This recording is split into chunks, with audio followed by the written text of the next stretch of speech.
Hello guys, welcome to a new Vlogmas video. So basically Ellen and I got this fabric and I was going to make her a pair of these pants as her Christmas present. So I decided to like test it first with mine and then I'm gonna make hers. And originally I was gonna make them zero waist, but it didn't really work out. Yeah, so that's today. So yeah, a big sewing day for the vlog. Okay. So this is the finished pant that we're going for. They are like a wide straight leg. So let's make Ellen's pair now. I am using the rest of the linen. It is from the fabric store and it was on special, so that's great. And you want to match the selvage edge so it's perfectly in half and a big rectangle. So basically each layer is going to be one pant leg. I'm going to cut out basically a little shape like so, and this is gonna create the crotch. But first I am going to cut this whole piece in half.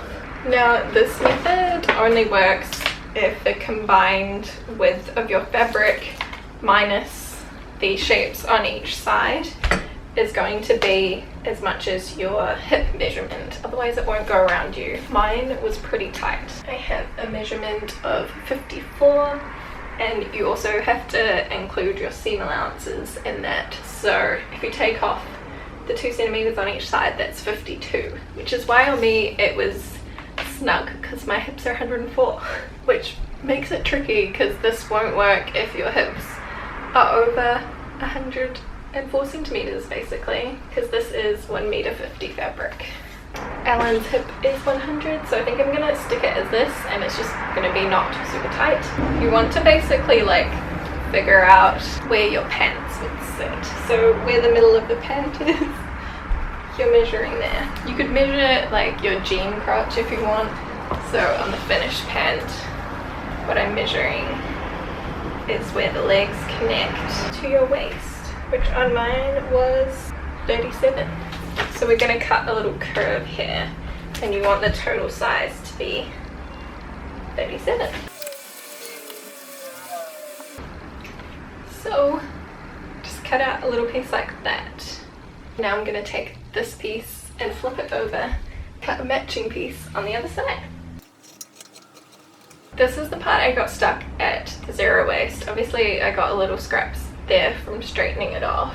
I also ended up with these scraps, which one section will be used for the fly and my plan was to like make a pocket or something, but that didn't really work out for this design, especially for my pants. There was no wiggle room to put a seam with a pocket in it, so that's a waste. I mean, it's pretty minimal compared to a lot of fashion patterns. So the next bit is how long the pants are. So for Ellen I measured her inner legs, so from like her crotch here all the way down her leg was 74.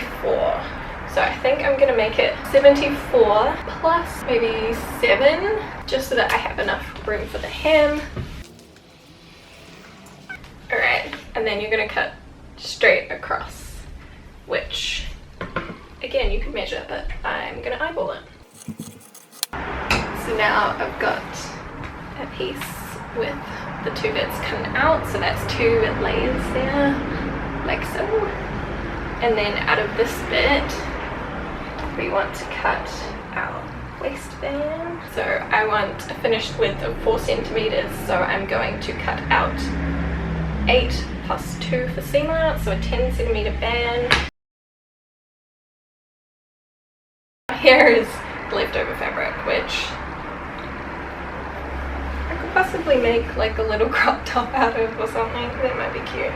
The first step is to sew the main part of the pant leg, and you're not going to just want to pick up your fabric and sew straight down the sides, because then you get a weird looking skirt. You're going to take one piece which looks like this, fold it in half and sew straight down this side.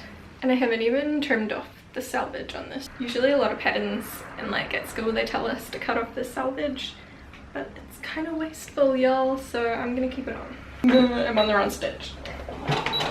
Since I don't have an overlocker, I've just done a zigzag stitch on there. Nice thing about leaving the selvage on is that it's not going to fray, but the side is raw edge, so it will fray. So just done a zigzag stitch to secure it. The next step is to iron these seams nice and flat. Seems like an unnecessary step, but trust me, ironing all your seams nice and flat will make it look so much more professional, and it can be really obvious that you've made it yourself if you haven't ironed it properly. I would like to introduce you to my budget ass ironing board. This is a $7.50 Kmart iron, and this is my hand towel and a little table because I don't have enough space to have an actual ironing area, and I couldn't be bothered buying an ironing board, so this works. Now we are going to sew the crotch. So to do that, you're going to have one leg inside out, one leg the right way around. So by inside out I mean the seam allowance is facing out. And I'm going to stick the right side out leg inside the inside out leg, so that my two scoopy bits for the crotch are both facing this way. And I'm gonna line up my pant seam, gonna give it a little pin, and I'm going to measure one side down from the waist, the length of my zipper. So I have a 15 centimeter zipper, so I'm going to add one. So measure 16 centimeters down, and I'm going to put a pin here. Now that's where I'm going to start sewing from, so that I can get into the pant. Well, so Ellen can get into the pant. So I'm going to sew around this area to the pin I've sewn that bit. So in theory, when I take the pants out of each other, it should look a little something like that. So that's the area to get in, and that's the pants. Next step is to do the fly. Alrighty, so this is my zipper. Oh my gosh, why isn't it unzipping? No! This is why you test a zipper before you buy it. So these are the bits we cut out from the sides. And what we need is a piece that looks kind of like this and is the length of your zipper. You want to make sure the width is about 3 centimeters. I'm just gonna chop that off. And you want a kind of matching piece, but with a curve at the bottom. So I'm gonna cut this piece. And I'm just gonna trim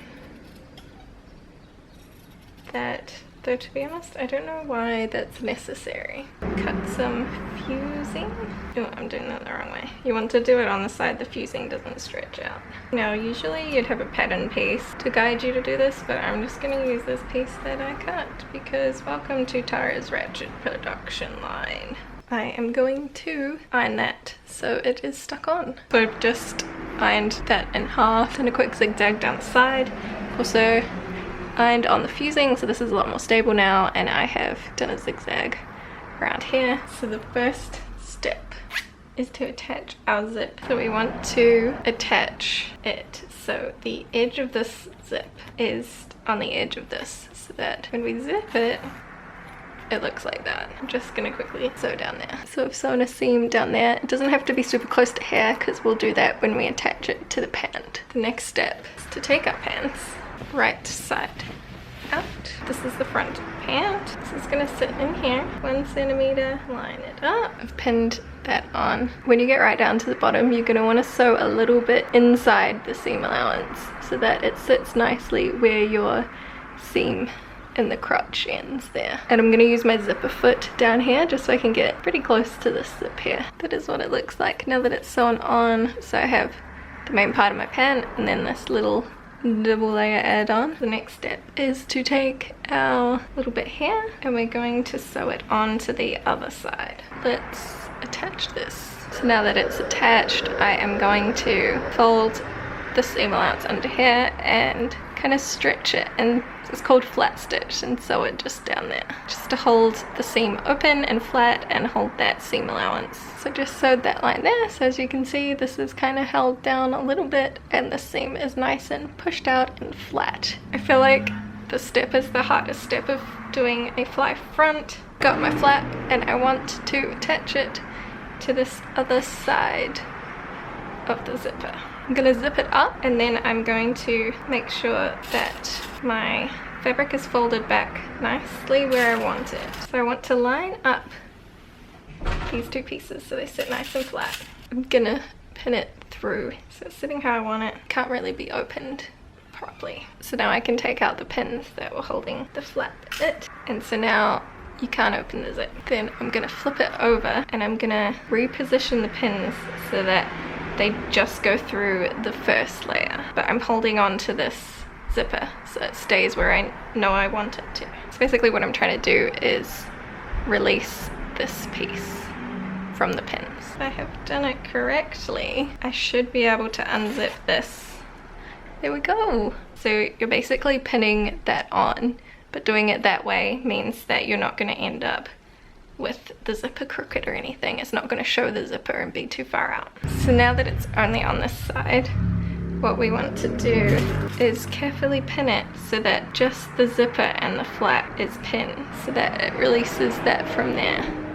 Because at the moment the pins go through the front side and we don't want the stitching showing that way. I usually like to pin an area and then take the front pin out. Now we're going to sew it so it just sews on that flap, not to the front piece. Now that I've attached that zipper, now is a good time. Take your pan and check that it zips up and it all is covered nicely. Cool, a zipper. And I think that is a good place to pause and have some lunch because I'm hungry. We'll do the waistband after lunch.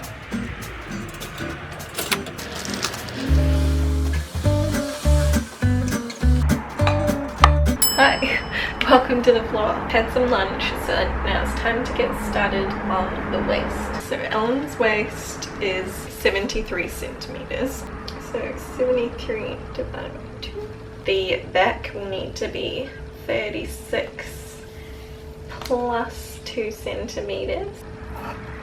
That's the back. And then we're going to do each side of the front. So we're going to split it into 2. So divide it by 2 again. So this is a quarter. 18 plus 2 is 20. So that's one side. And then the other one we are going to add 3. So 23. And that's for adding your buttonhole. When we sew this together, it'll end up with a little bit of an overlap, and that's how you're going to close them. Now it's time to cut out the fusing.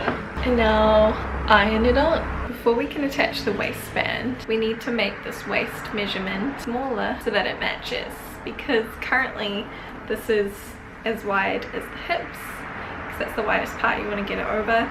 So what we're going to do is add in some darts on the front and back that will kind of bring it all in so that it'll be nice and fitted at the waist. So how I did that, matched up the front and back, and then found where the halfway point is, or where you'd usually have a side seam. Just put a little pin. Same on the other side. And now I know each of these quarters, so each section it needs to be 18 centimeters. So it was originally like that. I fold it so that side seam is sitting where the center seam is, and this makes each piece, each quarter in a half. So now if you look at it all folded out, I have a pin at the side seams and pins halfway between the side seams and each of the center seams.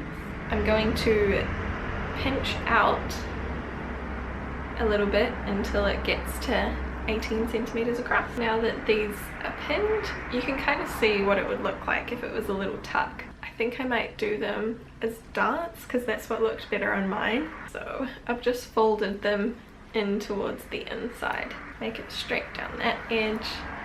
I'm gonna start sewing at the pin and then slowly get a triangle until I come off the edge. So this is what it looks like now that the darts are in. You can see them at the front and the back, and this is what it looks like from the inside. So it's like a triangle. The next step is to connect the waistband pieces together so that they've got an opening at the front. So I'm just going to do a 1 centimeter seam down these sides. Ta-da! So now I'm just going to press these so that the seam will be flat open like that. I'm also just going to press my darts so they're nice and ironed flat. I also quickly just pressed my waistband in half now we're ready to attach the waistband. Before I do that, I'm quickly going to sew up the ends. So now when I turn these through, they'll look nice at the end of the waistband. We want to take the longer end for our button wrap so that it wraps underneath, the bit that goes underneath. We want that to be the long side. Okay, so now it's pinned around. I'm going to sew it, and then when it folds up, it'll be a waistband. So I'm sewing that all around, so now when I fold it up, it looks like that. Next step on the inside is to turn up the hem, like so, and then sew across there. Firstly, I'm going to iron this hem up and iron this flat so that it'll be easier.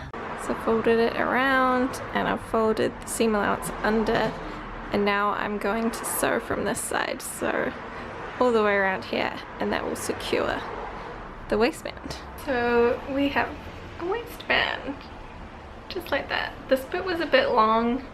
I accidentally made this piece a little bit short. I just trimmed it and folded it over. The final step is to just do a top stitch around the fly. So pin it all down and do a little stitch around there, like so.